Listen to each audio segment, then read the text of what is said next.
Infinix note 50s mobile ಬೇಕು ಅಂತ ಹೇಳಿದ್ರು. ಅದನ್ನ ನನ್ನ ಆನ್ಲೈನ್ಗೆ ಏನ್ ಪ್ರೆಸೆಂಟ್ ಪ್ರೈಸ್ ಇದೆ ಅದನ್ನ ಕೊಟ್ಟಿರ್ತಕ್ಕಂಥದ್ದು.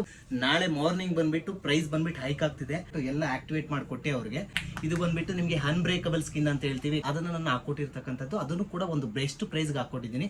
ಕಸ್ಟಮರ್ಗೆ ಕೊಡೋಣ ಅವ್ರು ಯಾವ ತರ ರಿವ್ಯೂ ಹೇಳ್ತಾರೆ ಅಂದ್ಬಿಟ್ಟು. ಭಯ ಲಿಲ್ಲೋ कैसे मैं रेट दिए ना, अच्छा है इसका, अच्छा है. किधर अभी स्टॉक है इसका दुकान पे, दूसरा दुकान पे नहीं. ಇನ್ಫಿನಿಕ್ಸ್ ನೋಟ್ 50s ಎಲ್ಲೂ ಸ್ಟಾಕ್ಸ್ ಇಲ್ಲ. ಆನ್ಲೈನ್ ಅಲ್ಲಿ ಕೂಡ ನೀವು ಆರ್ಡರ್ ಹಾಕಿದ್ರು ಔಟ್ ಆಫ್ ಸ್ಟಾಕ್ಸ್ ಅಂತಾನೆ ಬರ್ತಾ ಇದೆ. ಅಷ್ಟು ಡಿಮ್ಯಾಂಡ್ ಇರ್ತಕ್ಕಂಥದ್ದು. भी अच्छा है नहीं है, अच्छा है. क्या अच्छा है इसका, ऊपर है ना अनब्रेकेबल नहीं हो जाता. ग्लास हो गई तो थोड़ा गिरा हुआ तो डैमेज होता है, बट तुमको ऊपर लगा दिए ना मैट स्किन है, इसका हाइड्रोजल स्किन बोलता है, डैमेज नहीं हो जाता है. तुमको पसंद है इसका? पसंद. ओके, मेरा दुकान रेफर करने के लिए क्या बोलता? खुश है, देता है ಡಿಸ್ಕೌಂಟ್. ಗೈಸ್ ಏನು ಅಂತ ಹೇಳಿದ್ರೆ ಹುಡುಗ ಬಂದ್ಬಿಟ್ಟು ನಾಚ್ಕೊಂತಿದ್ದಾರೆ, ಫುಲ್ ಅವ್ರು ಮಾತಾಡೋದಕ್ಕೆ ಎದುರ್ಕೊಂತಿದ್ದಾರೆ. ಗೈಸ್ ನಿಮ್ಗೂ ಏನಾದ್ರು ಮೊಬೈಲ್ಸ್ ಬೇಕು ಅಂತ ಹೇಳಿ A1 ಮೊಬೈಲ್ RR ನಗರ ಕಾಂಟ್ಯಾಕ್ಟ್ ಮಾಡಿ ಅಂತ ಹೇಳ್ತೀನಿ. Thank you guys.